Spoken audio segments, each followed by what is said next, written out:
Hello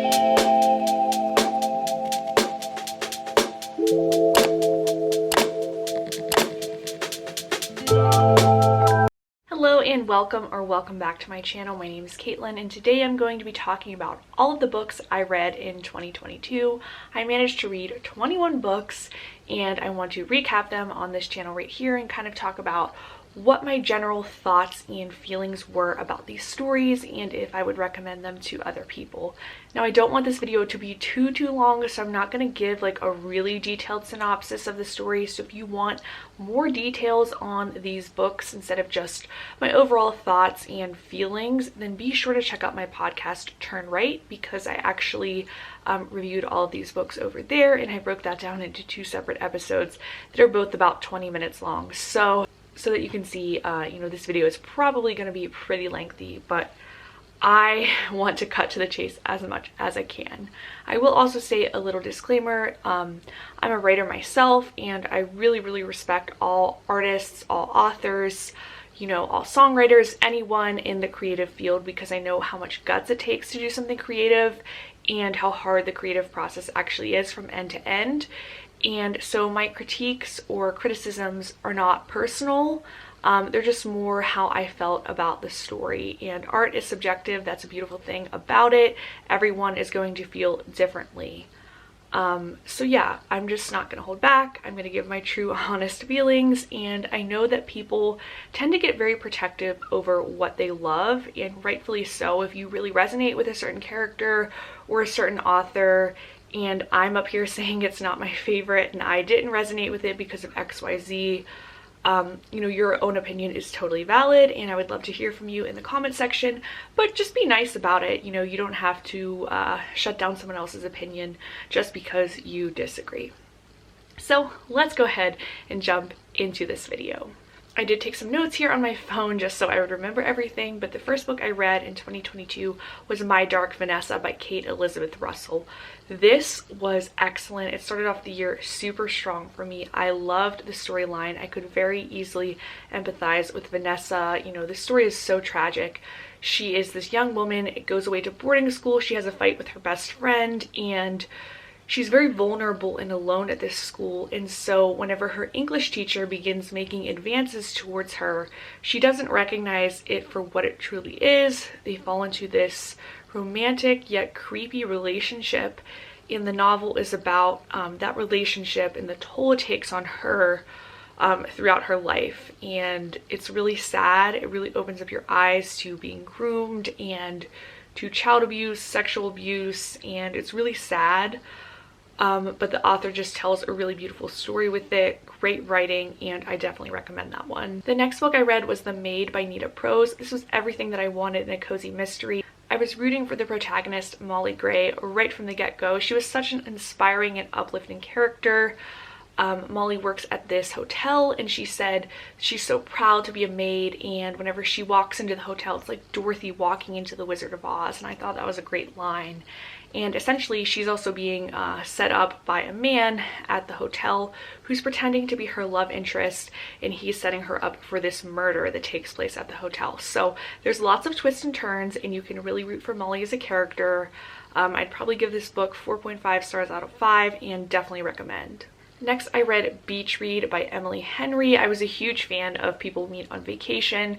That was one of my favorite books I read in 2021. However, Beach Read fell short for me, and I know this is an unpopular opinion. A lot of people like Beach Read more than People We Meet on Vacation, but for me, the characters in Beach Read were just not as real or as wholesome as the characters in People We Meet on Vacation. The characters in Beach Read, I think they were supposed to be like sarcastic, and we were supposed to kind of love them for their like quirky, sarcastic ways, but for me it just kind of fell short, and I didn't see enough of the vulnerability in these characters that I saw in People We Meet on Vacation. And for me, I just couldn't really connect with the characters, and because it's a character-driven story, it's a love story, that made the story kind of boring for me. But I love Emily Henry's writing style. I think she's such a great writer. Love her metaphors. She really knows how to set up a story and paint you this very colorful picture. So I love her writing style, and I'll definitely be reading others by her, but this one just fell a little short for me. I then read Summer Island by Kristen Hanna. I've loved every book I've read by Kristen Hanna. She's a great author to read if you like something a little bit more literary and mature.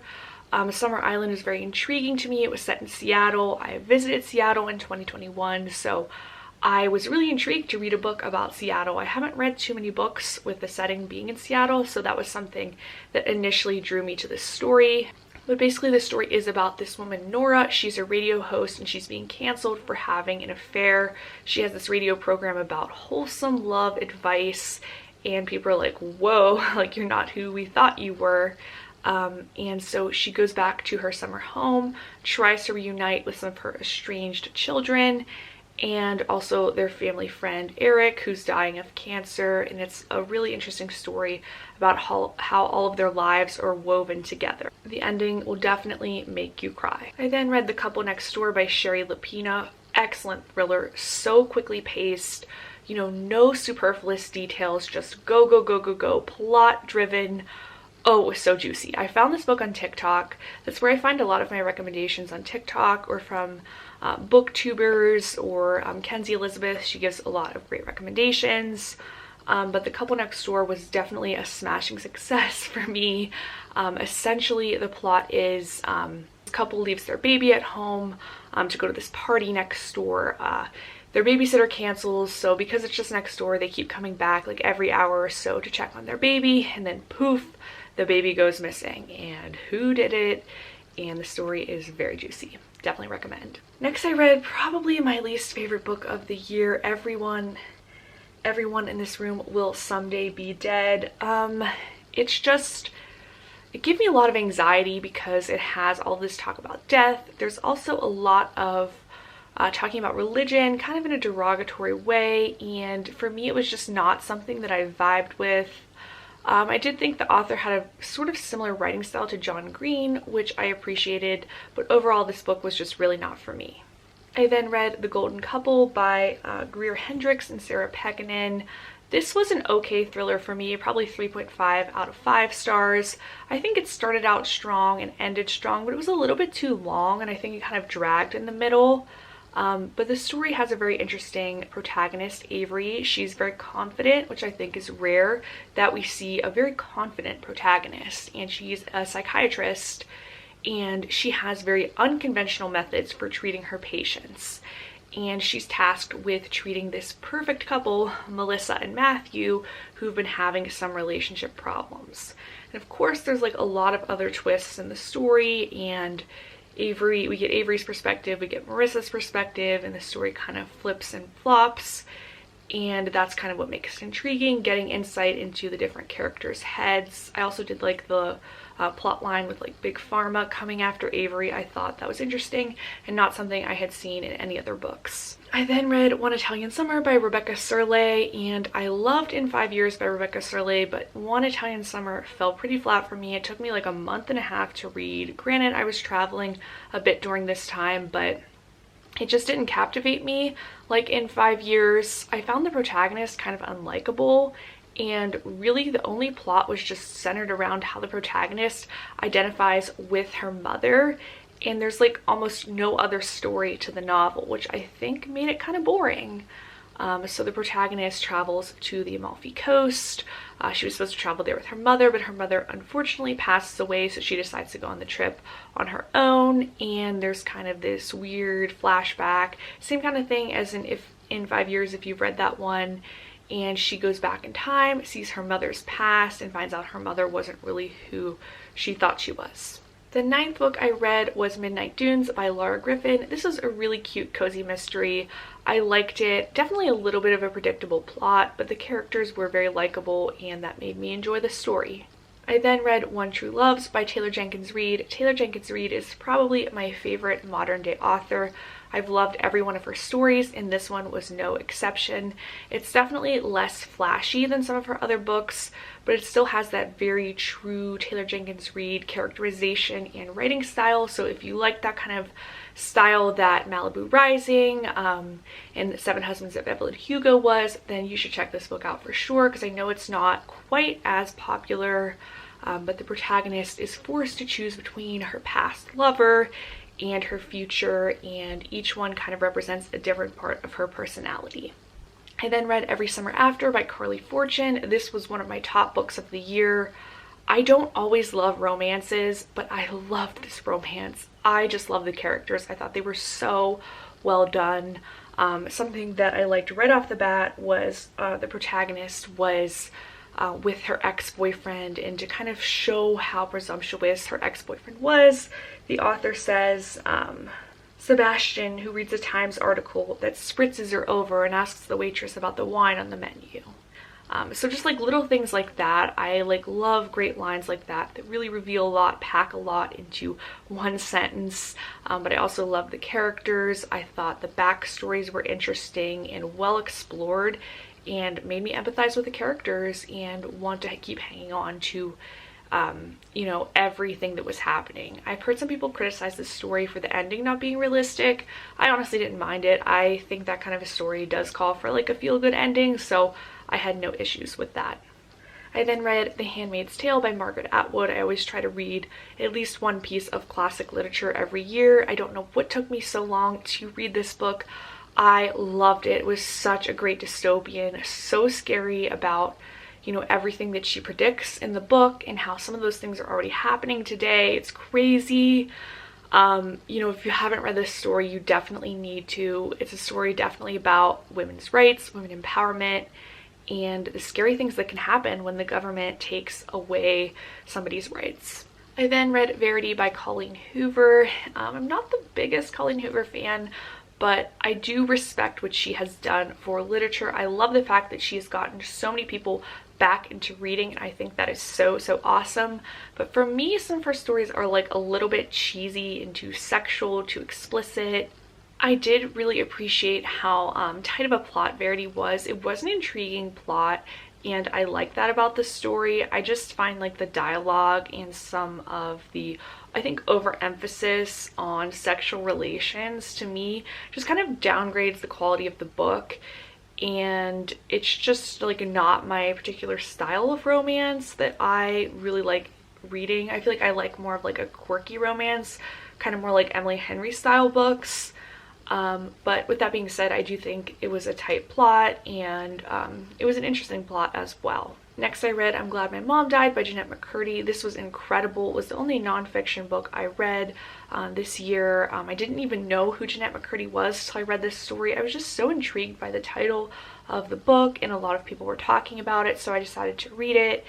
And it's just crazy what this woman's mom did to her, how much manipulation went on, how she forced her to, you know, have this eating disorder, have this really unhealthy relationship with food, and how she forced her to be an actress against her will. It's just really sad and really eye-opening, and just a terrible childhood that this poor woman had to experience. But it was just really eye-opening and impactful for me, and I would definitely recommend it just because of how impactful the story is. I then read The Moonshiners Daughter, which was recommended if you are a fan of Where the Crawdads Sing. I wasn't the hugest Crawdads fan, so I'm not really even sure why I picked up this story, but again, this is probably one of my least favorite books of the year. It took me a while to read. I did feel a lot of empathy for Jessie, the protagonist. You know, she's being forced to make moonshine with her dad and brother. Her mom died, and she has no strong female figure in her life, so she feels kind of lost. She also struggles with an eating disorder, and so it was easy for me to empathize with Jessie. But I just felt like the story was kind of slow moving and the plot wasn't that good. I just wasn't really that interested in how they made moonshine and how they were on the run from this rival family. To me, it just was like a little bit boring, maybe just not the right topic for me personally. But like I said, I still empathized with the protagonist. I then read Carrie Soto's Back by Taylor Jenkins Reid. I love this book once again, which is interesting because there is a lot of tennis lingo in it, and Carrie Soto is of course a character in Malibu Rising, and I think that's so awesome that Taylor Jenkins Reid writes these really strong minor characters in her stories and then can make full-blown novels about them. And have these minor characters stand on their own and become major characters in other novels. I think that's so cool, and I have so much respect for that as someone else who writes. I would love to do that in the future with my own stories. But I think you'll like this story even if you don't like tennis, because I'm not a tennis fan. I don't know anything about tennis. I've never watched a tennis match in my life. And yes, there is a lot of tennis lingo, as I mentioned, but I think if you're kind of like a perfectionist, like type A person, you'll relate to Carrie Soto, because if you've ever committed to anything in your life or tried really hard at something, I think you can easily empathize with her struggles and like her desire to be great. And I don't know, I just thought it was a good story, and not one of my favorites by TJR, but still a really strong contender. And I just liked Carrie's transformation overall from beginning to end. I then read The Sanatorium. This was like one of Reese Witherspoon's book club picks, I think of 2021. This story was so creepy though. It's a great thriller. If you love like psychological thrillers, definitely pick this up. The story is set in Switzerland at this resort that used to be a sanatorium, and the protagonist is a detective named Ellen, and she is going there to meet up with her estranged brother to celebrate his engagement. Women start disappearing. We get the perspective of how the disappearance happens. These people run around with gas masks, and boom, the person is, you know, we're not going to get into that, you know what I'm saying. But we get that perspective, and then we also get Ellen's perspective, so we're kind of seeing the big picture, but it's still not exact who did it. There's a pretty big twist at the end, and it was definitely not the person that I thought. So lots of great twists, interesting concept. Haven't seen this kind of story before. Highly recommend. I then read The Wife Between Us, which is also by Sarah Pekkanen and Greer Hendricks. And I thought this story had a very similar plot to The Last Mrs. Parrish. So if you like that story, you may like this one, or you may not, because I did not really like The Last Mrs. Parrish, kind of for the same reason I don't like Colleen Hoover books. But this book, The Wife Between Us, like I said, kind of similar plot to The Last Mrs. Parrish, but a lot deeper characters, and I think better setup of the characters. Vanessa was a pretty interesting character to me, and I enjoyed reading this story. Again, I thought it was just like a little bit too long, and I don't know why some books are like super long these days, and I've heard because it's like readers really want their money's worth out of a story, and so people like are more likely to buy a book if it's bigger.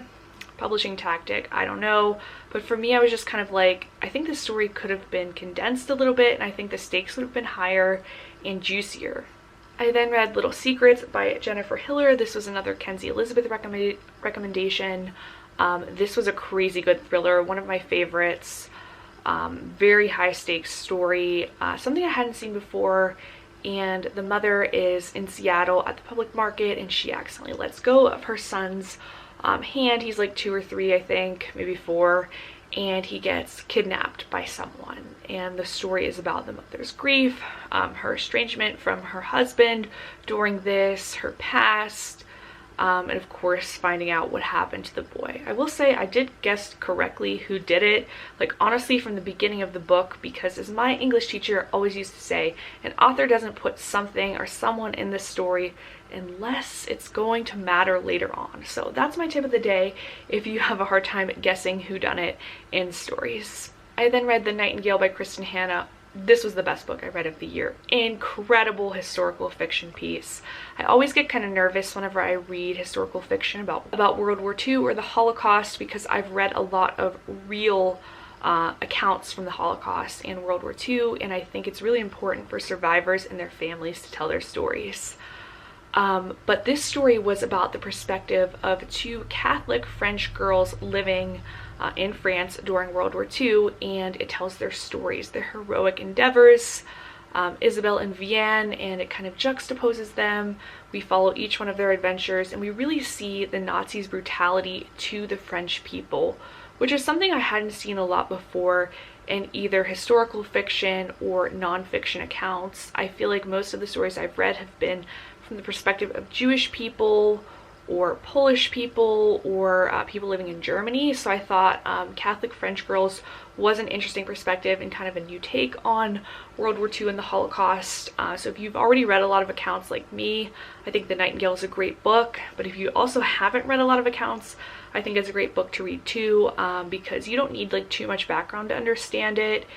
And I really liked how Kristen Hanna also concentrated on the women's personalities and who they were before the war. That really showed their transformation. Definitely one of the best books I have actually ever read. Finally, I read Lessons in Chemistry. This was like one of Time Magazine's books of the year, I think. And I can see why. It's very strong female themes. It's kind of crazy to me how little women were allowed to have, like, even back in the 1950s and 60s. The story follows the protagonist and how she unfortunately got kicked out of a chemistry program because of discrimination against her being a woman, and she falls in love, gets in this quirky relationship, and she has a baby. Unfortunately, her husband dies, and the story is about the protagonist Elizabeth navigating life as a woman in chemistry trying to raise this child. So it's a very impactful book and I would recommend it. I feel like it's not the most exciting in terms of plot, but it's definitely a great message and I would recommend it. So those are all of the stories that I read in 2022. Let me know if you've read any of these and what you thought. Let me know what I should be reading this year. I've already read one book, surprisingly. I started it at the end of December, but I'm still counting it for this year's book goals. I hope to read 25 books.